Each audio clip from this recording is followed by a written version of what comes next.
ঘটনাটি যেমন ভয়ঙ্কর ঠিক তেমনি হৃদয় বিদারকও বটে। চলুন কথা না বাড়িয়ে ঘটনায় চলে যাই। ঘটনাটি ঘটেছিল 2022 সালের জানুয়ারি মাসের একদম শুরুর দিকে। বেশ শীত পড়েছে। শাকিল ভাই উনি ওনার মায়ের কাছ থেকে জানতে পারলেন যে ওনাদেরই এক আত্মীয়, ওনারই সমবয়সী, তার নাম হচ্ছে আহমেদ।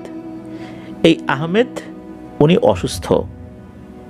ওনার মা বললেন যে এই আহমেদ সে নাকি কিভাবে যেন ভয় পেয়েছে, এরপর থেকে খুব অসুস্থ, তার রক্ত বমি হচ্ছে। পরের দিন এই আহমেদের সাথে ওনার দেখা হয়। দেখা হবার পর উনি জিজ্ঞেস করলেন কি ব্যাপার, কি আশয় বিষয়, এরকম বেশ কিছু বিষয় জিজ্ঞেস করলেন। উনি বলেন হ্যাঁ আমি তো ভয় পেয়েছিলাম, এরপর থেকে একটু সমস্যা হচ্ছে। এর ঠিক পরের দিন এই আহমেদ ভাইয়ের একটা দুঃসংবাদ আসে এই শাকিল ভাইয়ের কাছে। এর পরের দিন খবর আসে যে আহমেদ ভাই মারা গেছেন। ওনার মৃত্যুতে এলাকায় শোকের ছায়া নেমে আসে। ওনার জানাজায় টাঙ্গাইলের তৎকালীন এমপি মহোদয়ও কিন্তু উপস্থিত ছিলেন। ওনার যখন দাফন কাফন হয়ে গেল, এরপর এই শাকিল ভাই জানতে পারলেন এক ভয়ঙ্কর কথা, যা শোনার জন্য উনি মোটেও প্রস্তুত ছিলেন না। এই বিষয়টি আহমেদ ভাইও নিজের মুখে ওনাকে বলেননি যখন ওনার সাথে দেখা হয়েছিল, কেননা উনি শারীরিকভাবে অতটা সুস্থ ছিলেন না। একটা সময় এসে কিছুটা সুস্থতা বোধ করলে বাইরে বেরিয়েছিলেন, তখন শাকিল ভাইয়ের সাথে দেখা হয়েছিল। ঘটনা যেটা ঘটে তা হচ্ছে এই যে আহমেদ ভাই উনি কিন্তু মূলত একটি দোকান চালাতেন ওনাদের এলাকাতেই। তবে বেশ কিছু কারণে ঋণগ্রস্ত হয়ে যাওয়ার জন্য ওই দোকানটা বিক্রি করে দিয়ে উনি ড্রাইভিং শিখেছিলেন। এরপর একটি প্রাইভেট কার চালাতেন উনি, নিজের না আর একজনের প্রাইভেট কার উনি চালাতেন, ড্রাইভার হিসাবে চালাতেন। মালিক ওনাদের এলাকারই, অন্য সাইডে বাড়ি আর কি। বিশেষ করে উনি মূলত এই এয়ারপোর্ট রোডে গাড়ি চালাতেন। দেখা যেত যে এয়ারপোর্টে যখন ওনাদের এলাকার যাত্রীরা আসতেন তখন কিন্তু ওই মালিকের সাথে যোগাযোগ হতো। মালিক তখন এই আহমেদ ভাইকে বললে উনি গিয়ে ওই যাত্রী নিয়ে আসতেন। এমনই এক রাতের বেলা দুজন যাত্রী আসবে। ঠিক কোন দেশ থেকে আসবে এটা নিশ্চিতভাবে বলা যায়নি, সম্ভবত সৌদি আরব এটা হতে পারে আর কি। তো ফ্লাইটটা যখন বাংলাদেশে এসে পৌঁছানোর কথা তার থেকেও বেশ কিছু সময় পরে আসে। তারপর দেখা যাচ্ছে যে বের হতেও তো বেশ কিছু সময় লেগে যায়। দেখা গেল রাত আনুমানিক 2টো কি 2:30টার দিকে দুজন যাত্রী বের হয়েছেন। তো ওনাদের কাছে কিন্তু বিশেষ করে যাত্রীদের কাছে নাম্বার দেয়া ছিল এই আহমেদ ভাইয়ের। ওনারা বাংলাদেশে ল্যান্ড করার সাথে সাথে বাংলাদেশি সিম লাগিয়েছেন, এরপর ওনাকে নক করেছেন, তারপর যাত্রা শুরু করেছেন। এই যে দুজন আসলেন প্রবাসী ভাই, ওনারা যাবেন হচ্ছে গাজীপুরের কালিয়াকৈরের কোনো একটা জায়গায়। ঠিক কোন গ্রাম এটা অবশ্য মনে করতে পারেননি আহমেদ ভাই, উনি বলতেও পারেননি। যাত্রী নিয়ে রওনা দিয়েছেন, ঠিকঠাক মতো ওখানে গিয়েছেন। এয়ারপোর্ট থেকে গাজীপুরের কালিয়াকৈর আহামরি তো অনেক দূরত্ব না, অল্প সময়ের মধ্যেই চলে গিয়েছেন। ওখানে যাত্রীদেরকে নামিয়ে দিয়ে উনি ভাড়া নিয়ে বকশিশ নিয়ে আবার রওনা দিয়েছেন, যাবেন হচ্ছে টাঙ্গাইলে। উনি যখন রওনা দিয়েছেন ওই পথ দিয়ে আসার সময় ওইখানে একটি শ্মশান পড়ে, এটা কিন্তু উনি জানতেন। উনি এর আগেও ওই পথে এসেছেন। যখন ওই শ্মশানের কাছাকাছি এসেছেন হঠাৎ করে দেখতে পান রাস্তার উপরে বিশাল দেহি একটা অবয়ব। হেডলাইটের আলোতে দেখা যাচ্ছে যে এই অবয়বটা একদম কালো কুচকুচে, মাথায় অনেক লম্বা চুল, চেহারাটা ভালো করে বোঝা যাচ্ছে না, তবে এর হাত অনেকগুলো, প্রায় 10টার মতো হাত হবে। এই প্রত্যেকটা হাতে কিন্তু নড়াচড়া করছে। এই জিনিসটা একদম রাস্তার মাঝ বরাবর দাঁড়িয়ে আছে এবং এই 10টা হাত দুই দিকে দিয়ে পুরো রাস্তাটা বন্ধ করে দাঁড়িয়ে আছে। উনি যখনই এই দৃশ্য দেখেছেন তখনই তো বুঝতে পেরেছেন যে বিশাল বড় একটা বিপদে উনি পড়েছেন। এখন গাড়িটা যে সরাসরি এটার উপর তুলে দেবেন তাহলে তো আরও বড় বিপদ হতে পারে।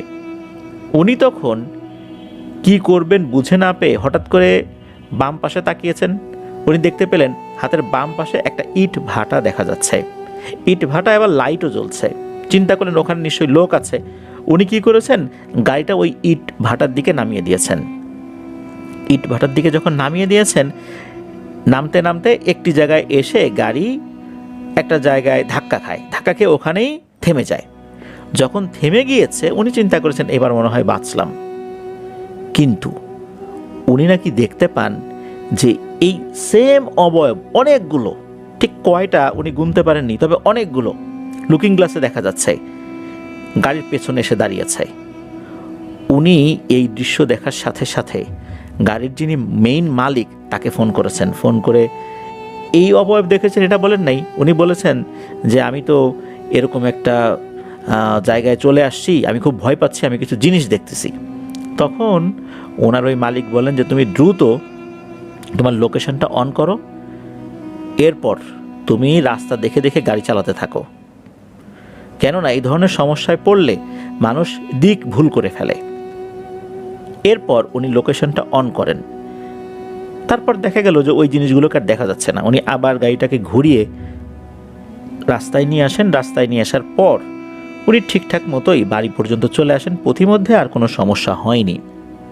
উনি যখন ওনার বাড়িতে চলে এসেছেন, বাড়িতে আসার পর কাউকে কিন্তু কিচ্ছুটি বলেননি, চুপচাপ ঘুমিয়ে পড়েছেন। পরদিন থেকে ওনার রক্তবমি হওয়া শুরু হয়েছে। যখন রক্তবমি হওয়া শুরু হয়েছে তখন তো বাড়ির লোকজন জিজ্ঞেস করেছে কী ব্যাপার, কি সমস্যা, হঠাৎ করে এরকমটা হলো কেন? তখন উনি বলছেন যে আমি তো না রাতের বেলা ভয় পেয়েছি। কি হয়েছে সব কিছু খুলে বললেন। শুধু তাই না, উনি যখন বাড়িতে ফেরত এসেছেন, উনি যখন ঘুমিয়েছেন, তখন নাকি স্বপ্নের মধ্যে ওই অবয়বটাকে উনি দেখেছেন। ওই অবয়বটা তাকে বলছে তুই বাঁচবি আর মাত্র 3 দিন, 3 দিন পর তোকে আমি মেরে ফেলবো।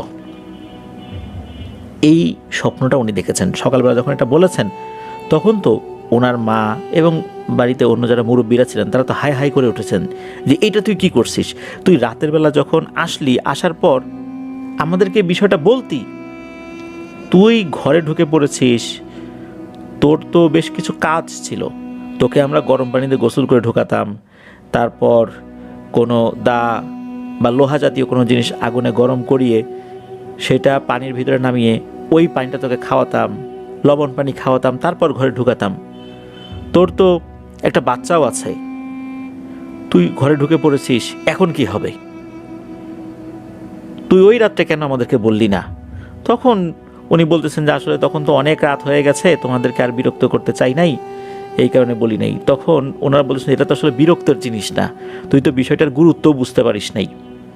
যাই হোক, যখন এই বিষয়টা পরিবারের লোকজন জেনেছেন তখন তারা চিন্তা করলেন খুবই দ্রুততার সাথে এটা সমাধান করতে হবে, সময় নাই।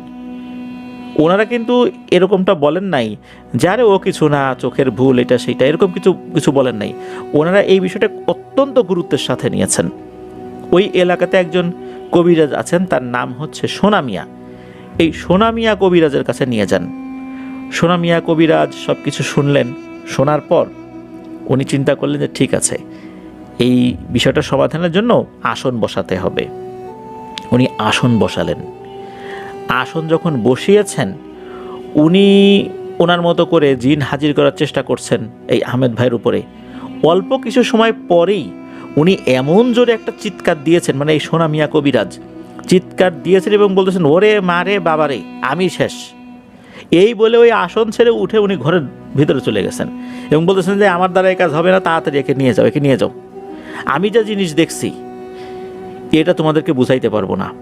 তখন ওনারা বলতেছেন, অর্থাৎ এই যে আহমেদ ভাইয়ের সাথে যারা আসছেন আর কি, ওনার আত্মীয় স্বজনরা বলতেছেন যে আরে ভাই, আপনি কবিরাজ মানুষ, আপনার কাছে আসলাম সমাধানের জন্য, আপনি তো দেখি এখন রুগীর থেকে বেশি ভয় পাইছেন, ঘটনাটা কি হয়েছে? তখন এই সোনামিয়া কবিরাজ বলতেছেন যে বেশি কথা বলতে পারবো না, তবে এতটুকুই শুধু বলি, আমি আমার চোখের সামনে এমন একটা বিজলি দেখেছি, আর ওই সময়ে এমন একটা অবয়ব দেখেছি যার হাত 10টা। আমি যেই দোয়া পড়া শুরু করেছি, এই দোয়াতে সাধারণ কোনো জিন যদি হতো, এরা এইখানে এসে হাজির হয়ে যেত, কিন্তু হাজির তো হয়ই নাই, দূর থেকে এমন একটা জিনিস আমাকে দেখিয়েছে, ওদের যেই ভয়ঙ্কর অগ্নিমূর্তি তা দেখেই আমি বুঝতে পেরেছি যে এই কাজে আমার আর 1 সেকেন্ডও সময় দেয়া যাবে না। দিলেই আমি তো শেষ, আমার পরিবারও শেষ। তোমরা দ্রুত একে নিয়ে আমার বাড়ির উঠান থেকে বিদায় হও, অন্য ভালো কোনো কবিরাজকে দেখো, আমাকে ক্ষমা করো।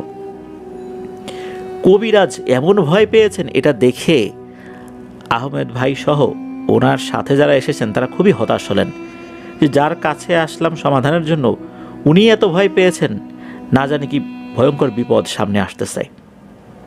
তবে দুঃখজনক ব্যাপার হচ্ছে আসলেই 3 দিনের মাথায় আহমেদ ভাই মারা গিয়েছিলেন। ওনার মৃত্যুর সাথে সাথে এই বিষয়টা যে শেষ হয়ে যাবে এমনটা হলেই তো হয়তোবা ভালো হতো, তা কিন্তু হয়নি। এখানে ঘটনার শুরু বলতে হবে। ওনার মৃত্যু হলো, ওনার যখন জানাজা হয় তখন অনেক মানুষ উপস্থিত ছিলেন। মৃত্যুর পূর্বে ওনার সাথে যা যা ঘটেছে সবই তো উনি বলে গিয়েছিলেন। তবে শাকিল ভাই এই বিষয়টা পরে জেনেছেন। এর পরের অংশ থেকে শাকিল ভাইয়ের প্রত্যক্ষ উপস্থিতি রয়েছে। এরপর অর্থাৎ মোটামুটি 1-2 দিন পরের ঘটনা। এই আহমেদ ভাইকে যেখানে কবর দেওয়া হয়েছে এটা পায়ে হাঁটা রাস্তার একটা পাশেই আর কি। ওখান দিয়ে হেঁটে আসছিলেন এই শাকিল ভাই, ওনার স্ত্রী। ওনাদের ওই সময় হেঁটে আসার সময়টা যদি বলি গোধূলির সময়, মানে তখন সন্ধ্যা লাগেনি, আলো আছে চতুর্দিকে যথেষ্ট। হেঁটে আসছেন তো এই শাকিল ভাইয়ের কোলে ওনার সন্তান, ছোট সন্তান, উনি কোলে নিয়ে হেঁটে আসছেন, ওনার স্ত্রী পেছন পেছন আসছে।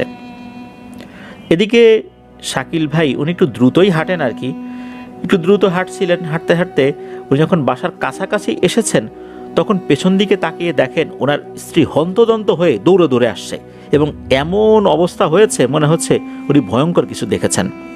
শাকিল ভাই তখন বললেন, কি ব্যাপার, তুমি এইভাবে আসছো কেন? তখন ওর স্ত্রী বলতেছেন যে তুমি তো তাড়াতাড়ি করে হেঁটে আসছো, আমি তো তোমার সাথে এত জোরে হেঁটে পারি না, আমি একটু আস্তে আস্তে হেঁটে আসছিলাম। তোমার সাথে আর আমার সাথে হাঁটার একটা ব্যবধানের কারণে মাঝখানে বেশ একটা গ্যাপ তৈরি হয়ে গিয়েছিল। আমি যখন হেঁটে হেঁটে এই আহমেদ ভাইয়ের কবরটা ক্রস করছিলাম তখন দেখি একটা ভয়ঙ্কর জিনিস।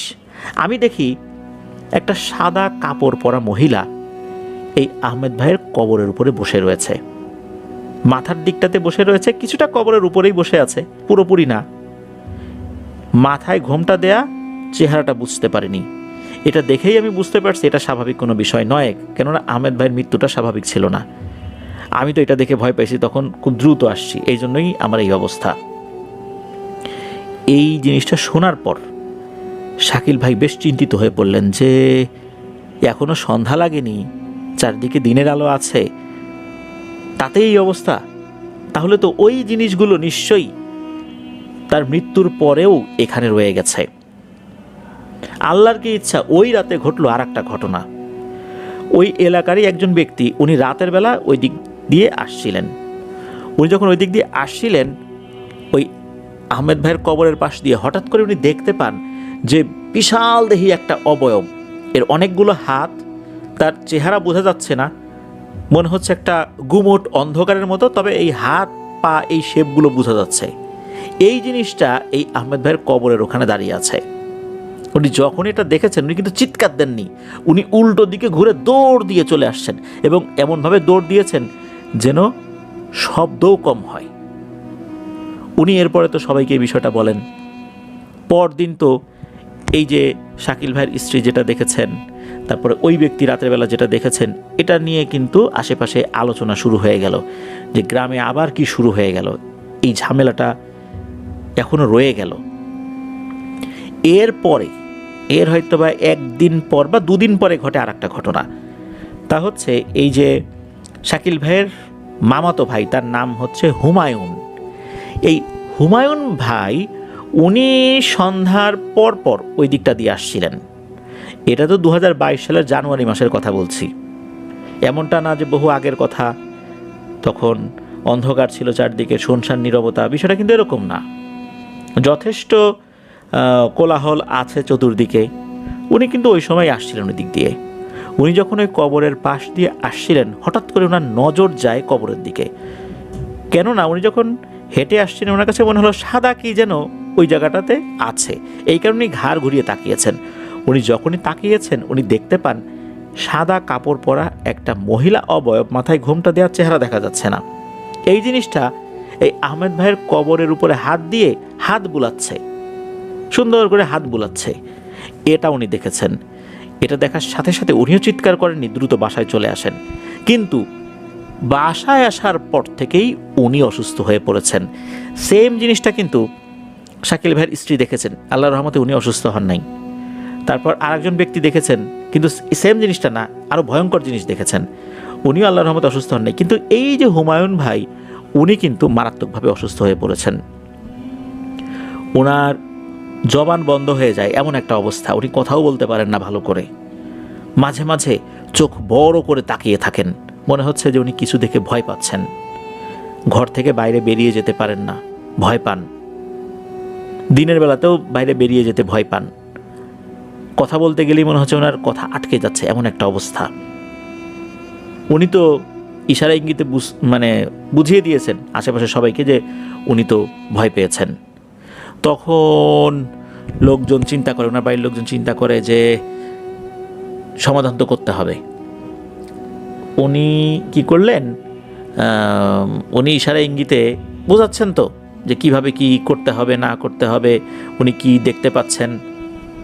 পরিবারের সদস্যরা তখন কাছাকাছি বাড়ি একজনের কাছে নিয়ে গেলেন কবিরাজ। কবিরাজ বললেন, এটা কোনো ব্যাপার হলো নাকি, আমি এখনই এটাকে হাজির করে সমাধান করতেছি। অনেকক্ষণ চেষ্টা করলেন, হাজির হওয়ার কোনো লক্ষণই নেই। অনেক চেষ্টা করে ব্যর্থ হলেন।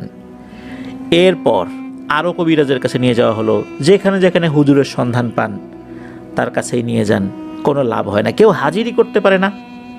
এরকম প্রায় 50 জনেরও বেশি লোকের কাছে নিয়ে যাওয়া হয়েছিল, যারা এই জিনের সমস্যা সমাধানে খুবই পারদর্শী হিসাবে অনেক মানুষের কাছেই পরিচিত ছিলেন। কেউই ওই জিনকে হাজিরই করতে পারেনি। কি একটা সমস্যা। এরপর 2 জন কবিরাজকে নিয়ে আসা হয়। ওই 2 জন কবিরাজকে যখন নিয়ে আসা হয়, 2 জন কবিরাজ আসার পর, একজন হিন্দু একজন মুসলিম, ওনারা বলেন যে আসলে এর যে সমস্যা, অনেকে বুঝতেই পারছে না যে ওর সাথে জিন রয়েছে। ও বলছে যে ও কিছু একটা দেখে ভয় পেয়েছে, ইশারাঙ্গিতে বলার চেষ্টা করছে, কিন্তু ওর সাথে জিন রয়েছে এটা তদবিরের মাধ্যমে কোনোভাবেই ধরা যায় না। যার কারণে যেই পদ্ধতিতে রুকিয়াগুলা করা হয়, এই রুকিয়াতে জিন হাজির হয় না। আমরাও হাজির করতে পারবো না, তবে একটা কাজ করে যাচ্ছি, তা হচ্ছে ও যেন কথা বলতে পারে এই ব্যবস্থা করে যাচ্ছি। আর ওর 18টা ইন্দ্রিয় আছে, এই 18টা ইন্দ্রিয়টা বন্ধ করে যাচ্ছি, যে কোনো একটা ইন্দ্রিয় দিয়ে ওরা প্রবেশ করতে পারে। এরপর তারা যে কাজটি করেন তা হচ্ছে কিছু ঝাড়ফুঁক করে দেন। ঝাড়ফুঁক করার সাথে সাথে এই হুমায়ুন ভাই কথা বলতে শুরু করেন ফার্স্ট টাইম। তখন ওনাকে জিজ্ঞেস করা হলো যে তুমি আসলে কি দেখো। তখন উনি বলেন যে আমি একটা সাদা কাপড় পরা মহিলাকে দেখি, সে বাসার বাইরে গাছের ডালে বসে থাকে, আর আমার দিকে হাতটা উঁচা করে, তার যেই তর্জনী আঙ্গুলি, এটা ইশারা করে আমার দিকে কি যেন দেখায়। হাতটা উঁচা করে আমার দিকে এইভাবে ঠিক আঙ্গুলটা তাক করে, শুধু এতটুকু, আমাকে ডাকেও না, কিন্তু হাতের আঙ্গুলটা আমার দিকে তাক করে, আর মানে চতুর্দিকেও ঘুরে বেড়ায়। এই জিনিসটা দেখে আমি ভয় পাই। তো এই যে এই বিষয়টা যখন উনি বললেন ফার্স্ট টাইমের মতো, তখন তো কবিরাজরা বললেন যে আমরা তো এইটুকু কাজ করে গিয়েছি, আপনারা আরও ভালো কোনো কবিরাজকে দেখান। তখন পরিবার থেকে বলা হলো, ভালো আর কাকে দেখাবো, ভালো তো আসলে দেখানো শেষ নাই, অনেকেই তো ভালো, এরকম তো শুনে তো বহু লোকের কাছে গেলাম, কেউ তো হাজিরই করতে পারলো না, আপনারা শুধু এতটুকু করেছেন। তো যাই হোক, ওনারা তো চলে গেলেন। এরপরে আরেকজন বয়স্ক কবিরাজের কাছে নিয়ে যাওয়া হয়। উনি কিছুটা কাজ করে দিয়েছিলেন, উনি খুব বয়স্ক মানুষ ছিলেন, উনি আর এই দিকে আসতে পারেন নাই, ওনার কাছেই নিয়ে যাওয়া হয়। তার বাড়িও টাঙ্গাইলেরই কোনো একটা জায়গায়। তো ওনার কাছে যখন নিয়ে যাওয়া হয়, তখন উনি ফার্স্ট টাইম বললেন যে এর পেছনে 3টা জিন পড়ে আছে, একটা হলো গুরু আর অন্য 2জন হচ্ছে শিষ্য। এরা অত্যন্ত শক্তিশালী, এদেরকে বন্দি করা আমার পক্ষে সম্ভব না। তবে আমি এর শরীরটা বন্ধ করে দিলাম, ওর বাড়ির আশপাশে ওরা আর থাকতে পারবে না, চলে যাবে, এমনটা বলে দিলেন আর কি। উনিও কিন্তু হাজির করতে পারেন নাই।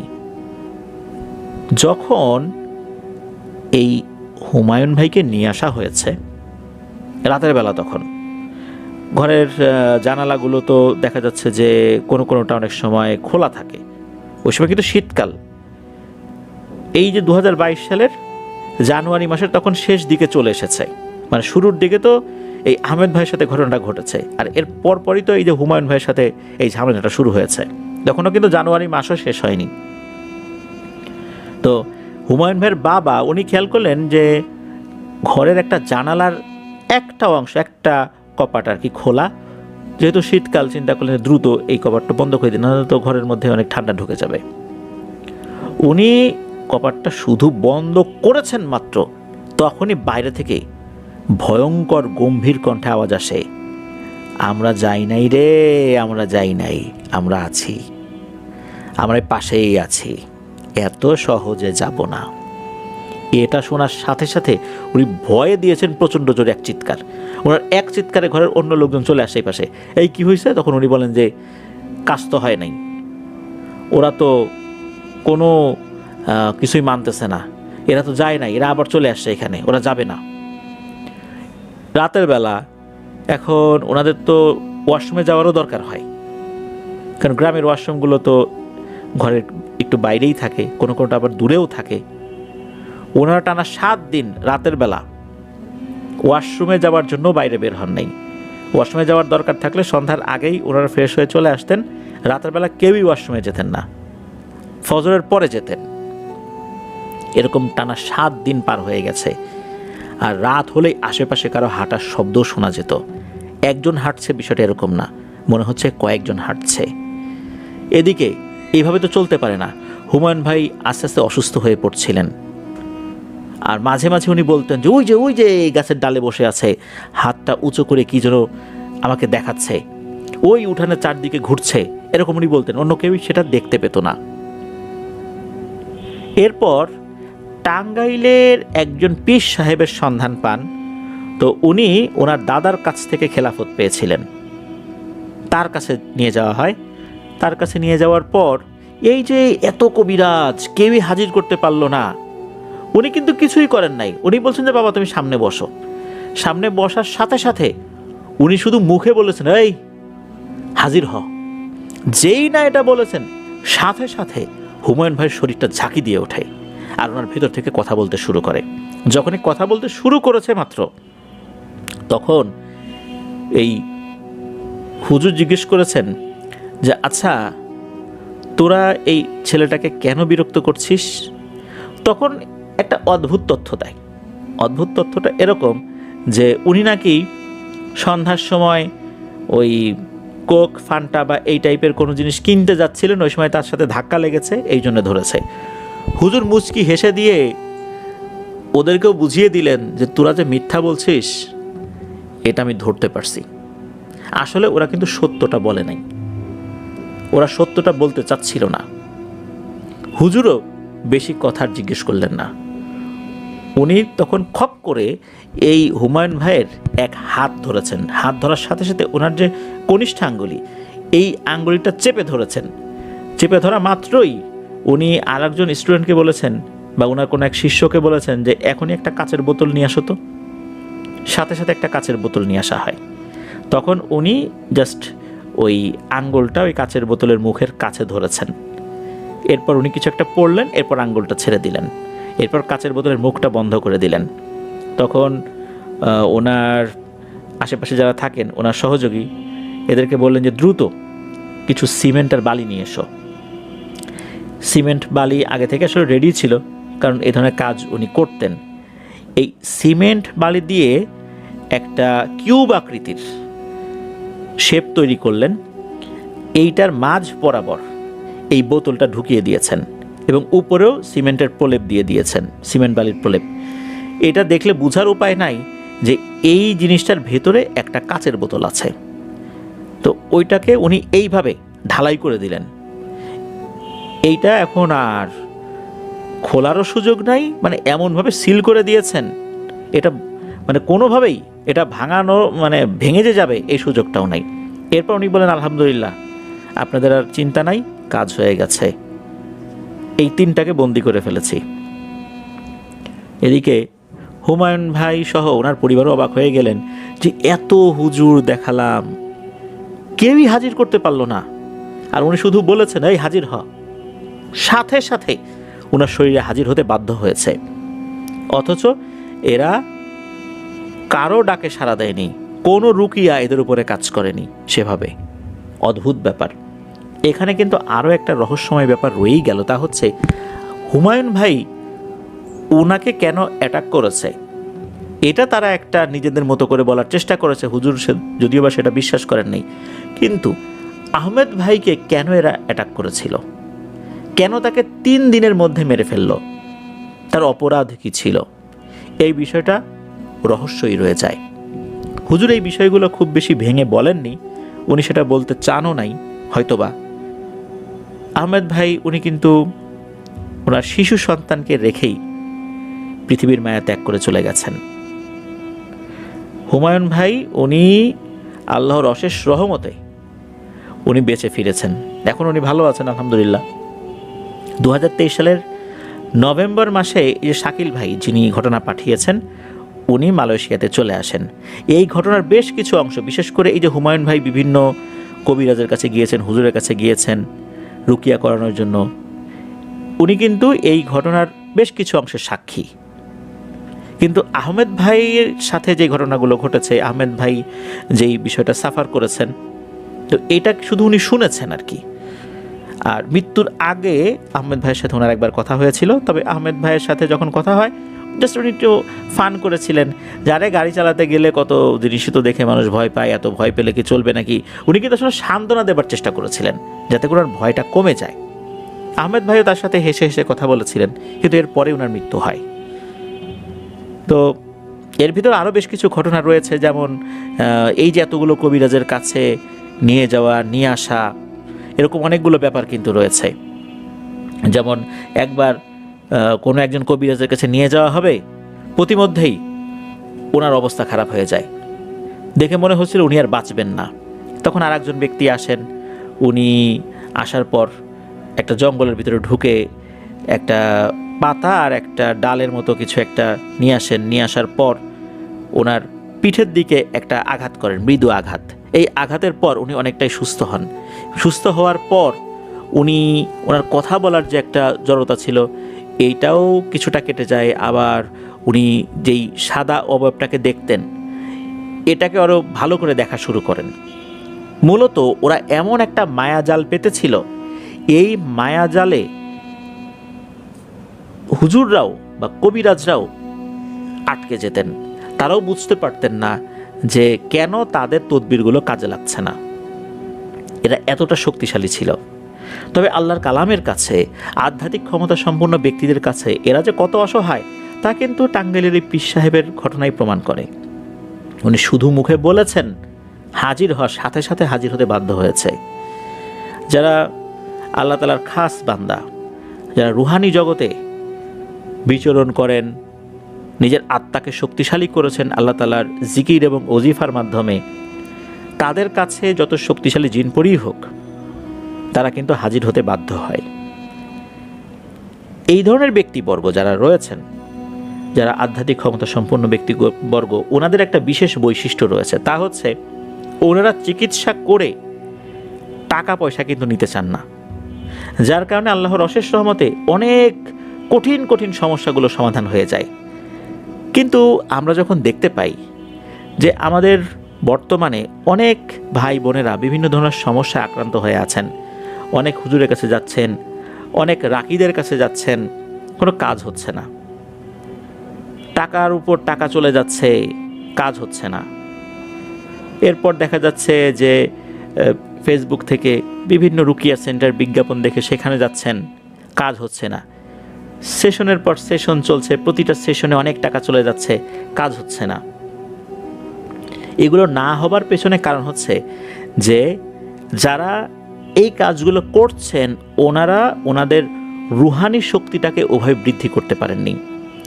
আমি একটা সুপার ন্যাচারাল এন্টিটির সাথে ফাইট করব। এই ফাইট করার জন্য তার থেকে তো আমাকে শক্তিশালী হতে হবে, তার থেকে আমি অনেক দুর্বল, তাহলে আমি কিভাবে তার সাথে ফাইট করব?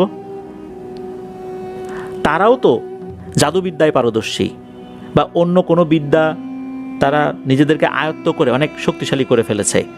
তাহলে আমার যদি সেইটা শক্তিশালী না করা থাকে বা ওই বিদ্যাটা আমার জানা না থাকলেও অন্য বিদ্যার মাধ্যমে আমি যদি নিজেকে শক্তিশালী করতে না পারি, তাহলে আমি কি ওই এন্টিটির সাথে ফাইট করতে পারবো?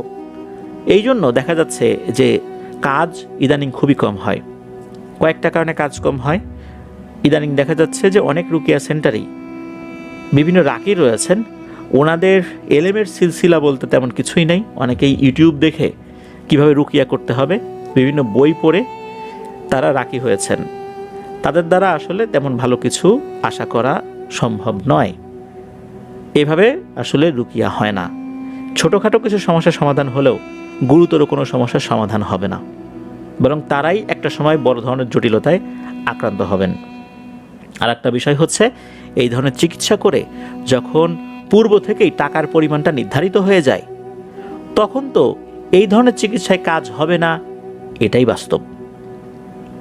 আপনারা যখনই শুনবেন যে চিকিৎসার পূর্বেই টাকার পরিমাণ নির্ধারিত, কারো ফিস এত টাকা, তখন বুঝতে পারবেন যে এখানে হয় জাদুর কোনো বিষয় রয়েছে অথবা অন্য কোনো বিষয় রয়েছে। কেননা যারা এই ধরনের কাজ করেন তারা এভাবে টাকার পরিমাণ নির্ধারিত করে নেন না, এটাই বাস্তবতা।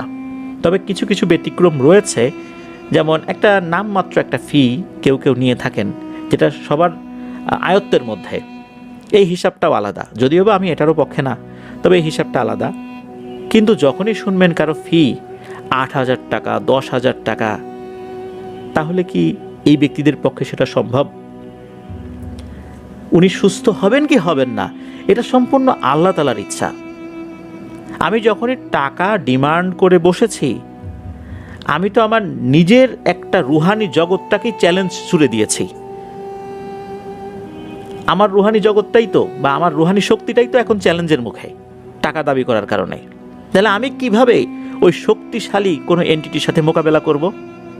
আমি তো আগেই শেষ, আমার কোনো শক্তি কোনো কাজে লাগবে না, ওই জিনিসটা এগুলার কোনো ভয়ও পাবে না, এই কারণে কাজ হয় না। এই জন্য আমি সবসময় আমার সম্মানিত লিসেনারদেরকে বলি যে আপনারা যখন কারো কাছে যাবেন, চিকিৎসা করাবেন, কিছু কিছু বিষয়গুলো আপনারা একটু বোঝার চেষ্টা করবেন। প্রথম দিকে বুঝেই আপনারা সিদ্ধান্ত নেবেন যে এখানে আপনি যাবেন কি যাবেন না, কাজ করাবেন কি করাবেন না। সমস্যা হয় কি, আমরা এমন বিপদের মধ্যে থাকি আমাদের মাথা কাজ করে না, তখন আমরা সেখানে টাকা পয়সা দিই, চিন্তা করি যদি আমরা এখান থেকে সুস্থতা অর্জন করতে পারি, পরে দেখা যায় আসলে কোনো কাজই হয় না। এই জন্য আমি বলে দিচ্ছি, যাদের মধ্যে দুনিয়াবি চাহিদাগুলো খুব বেশি, যেই ধরনের রাকির মধ্যে, কবিরাজের মধ্যে, তাদের দ্বারা ভালো কিছু আশা করবেন না। এটাই আমি পরামর্শ দিব যে খুব সাবধান এদেরকে টাকা পয়সা দেবার ব্যাপারে এবং এদের কাছে যাবার ব্যাপারে। বরঞ্চ ওরা উল্টো রুগীকে আরও অসুস্থ করে দেবে, রুগীকে আরও জাদুগ্রস্ত করে ফেলবে। কিছুটা সুস্থতা দেখাবে যে হ্যাঁ হয়েছে, তখন আমাদের কাছে মনে হবে যে হ্যাঁ কাজ হচ্ছে। উল্টো তারা অন্য একটা জিন চালান করে দিয়ে অসুস্থ করে দেবে। হতে পারে যে যে জিনটা আছে সেটাকে সরিয়ে দিয়ে আর একটা শক্তিশালী জিনকে চালান করে দিবে, যেই জিনটা শুধু এই কবিরাজের কথা শোনে। 7 দিন ভালো থাকবে, 15 দিন ভালো থাকবে, 1 মাস ভালো থাকবে, আবার সমস্যা হবে, আবার আপনি এর কাছে আসবেন, কিছু টাকা পয়সা দিবেন, এইভাবেই চলতে থাকবে। এই জন্য এই জগতে এত পরিমাণ নোংরামি, ভণ্ডামি আছে, যেটা আসলে বলতে গেলে অনেকে আমার উপর ক্ষিপ্ত হবেন। অনেক কথা আমি বলতেও পারি না, তবে মাঝে মাঝে আমি বলি। আজকে আরেকটা কথা বলে দিই যে অনেক সময় দেখবেন যে এমন কিছু লোক যারা রুকিয়া করে, অনেক ওয়াজ মাহফিল করে বেড়াচ্ছেন, মসজিদের ইমাম, ইউটিউবে সার্চ দিলে তাদের অনেক দারুণ দারুণ ওয়াজের ভিডিও পাবেন। হঠাৎ করে দেখবেন যে তাদের এমন কিছু নোংরা কর্মকাণ্ড, যেগুলো আসলে স্বাভাবিকভাবে আমরা কল্পনাই করতে পারি না। স্বাভাবিক মানুষজনও এই ধরনের নোংরা জীবনযাপন করে না, ওনাদের এই ধরনের কোনো তথ্য সামনে চলে আসছে। ওনাদের স্ত্রী দেখা যাচ্ছে ওনারা একাধিক বিয়ে করেছেন, অথবা কেউ একটা বিয়ে করলেও ওনার স্ত্রীর মাধ্যমে সেই তথ্যগুলো বাইরে চলে এসেছে। উনি সংবাদ সম্মেলন করে বলছেন যে এমন নোংরা জীবন, এমন নাপাকি জীবন, এটা কেন হয়? অথচ উনি কিন্তু রাকি। এটা এই কারণে হয় যে এই যে নোংরা জীবন উনি পালন করছেন, যখন তার উপর গোসল ফরজ ছিল, উনি ওই অবস্থাতে মসজিদে নামাজ পড়িয়েছেন, জুম্মার নামাজ পড়িয়েছেন, এমনকি ঈদের নামাজও পড়িয়েছেন। ওই অবস্থাতে উনি ওয়াজ মাহফিল করে বেড়াচ্ছেন। এটার মাধ্যম দিয়ে আসলে উনি ওনার সাথে থাকা শক্তিশালী পিশাচ জিনদেরকে খুশি করেন। কেউ যদি এই ধরনের নাপাক অবস্থায় থেকে মসজিদে গিয়ে নামাজ ইমামতির সাথে আদায় করেন এতগুলো মুসল্লিকে নিয়ে, তাহলে উনি কিন্তু আল্লাহকে অখুশি করছেন আর দুষ্টু পিশাচ জিনদেরকে খুশি করছেন। উনি যখন কোনো কাজ করেন, ওই পিশাচ জিনগুলো ওই কাজে সহযোগিতা করে, তখন মনে হয় তার দ্বারা কাজ হচ্ছে।